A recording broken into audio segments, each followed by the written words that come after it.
Today is Veterans Day in the United States, which means a day we give thanks to our vets who have served in the armed forces. So to all of you who have served, my hat literally goes off to you. Now, for those who know me, you will know that I don't do early. But I made it a special exception this time, and usually I only make special exceptions when I've got a really good reason, and today's reason is a new toy, the X-E3. I really like getting new gear, and sometimes it takes a new toy to get me motivated and excited to get out and shoot. I know that's unfortunate, and it should be just the sheer joy of the photographic process itself that should get me up and going, but it's not. I'm a little more shallow than that. So I need gear.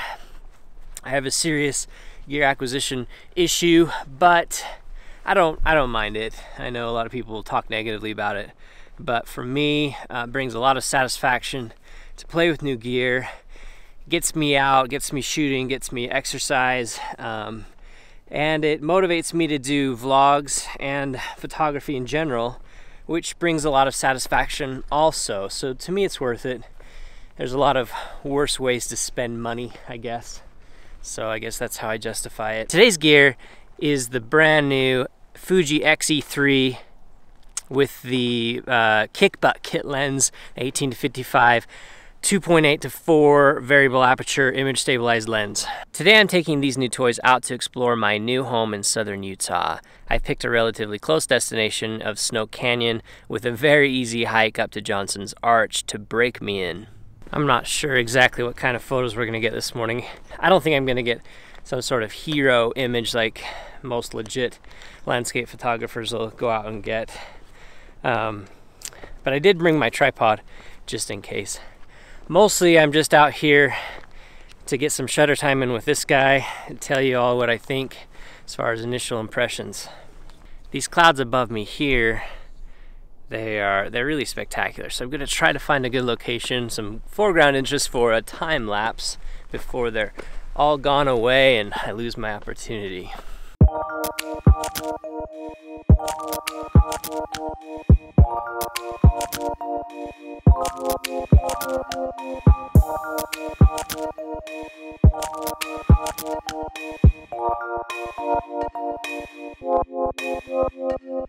The first thing I'll say about this as I break down my tripod is that the base of this thing is not it's not great for putting on a tripod because you can't access the memory card or the battery on the bottom when it's got the tripod plate on it. Now, I know, again, this isn't the camera you use for landscape or on a tripod typically, but I mean, any camera should be able to go easy on and off a tripod, even if it's not necessarily meant for landscape work. So that's a negative.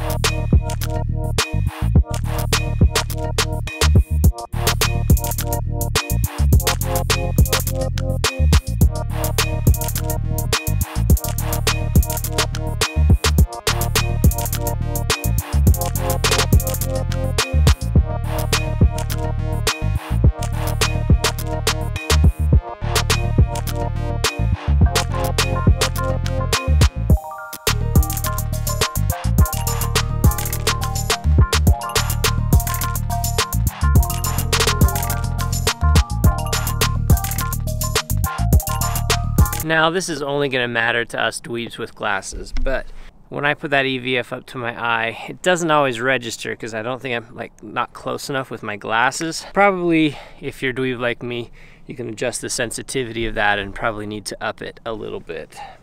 I haven't tried that yet, but I will. There's this little lonely tree hanging out right here with the autumn colors on it. Looks nice. I'm going to try to find an angle of it that I can shoot. I'm just doing everything handheld so far except for the time lapses. But you know what? That's one thing I have to say is image stabilization on this thing is really good, and allows you to get some handheld shots that you wouldn't otherwise be able to get.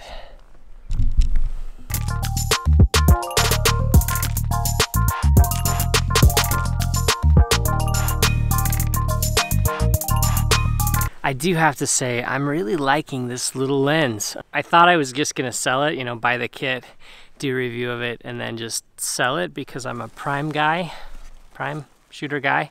But this image stabilization has been rad.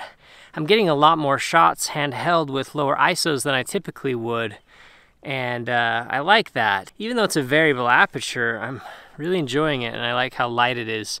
It's actually lighter than some of the primes I shoot with. But will I keep it? I guess we'll see when I look at the photos and talk to my wife.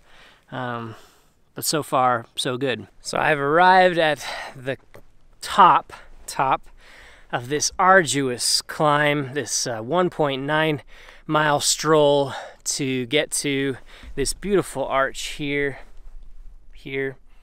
Johnson's Arch. I took my time because I knew that when the sun starts to hit this side, once the light hits this more, probably get more of a glow over here on the arch. So I've been taking my time. I'll probably shoot around a little bit before I set up the tripod and try to get a good shot of the arch itself. The thing about this arch is that it's hard to separate the arch itself from the rock behind it, and you can't get up closer to it. It's hard to see that it's an arch unless that first rock is really glowing. So I'm hoping to get some of that glow that people talk about, that Zion's glow or whatever, that red rock glow. In the meantime, I'm just gonna shoot around here because there looks to be a lot of pretty things. So.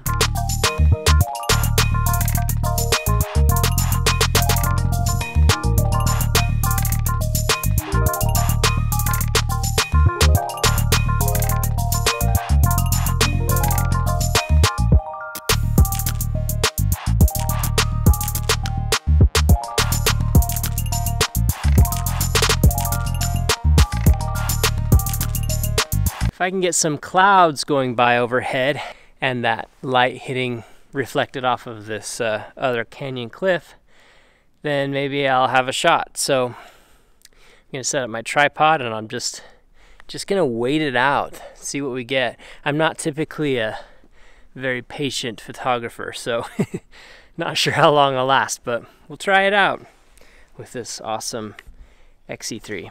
So while I sit here and wait for the clouds to cooperate, I do want to tell you the thing that I'm most excited about with the X-E3. The reason I got it over the X-T20, in fact, because I feel like they're very comparable cameras. I really do like the flip screen of the X-T20.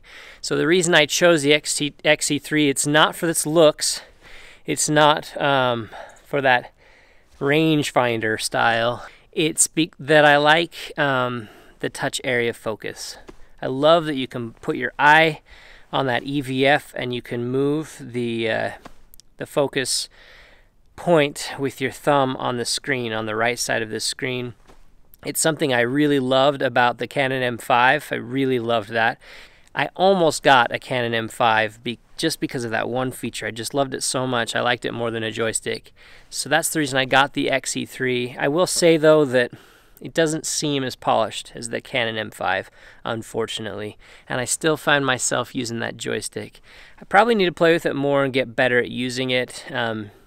Obviously, I'm just trying it for the first time this week. I'm not giving up on it. I'm really hoping that it'll work for me, maybe once I get the nuances of using it, the muscle memory or whatever else.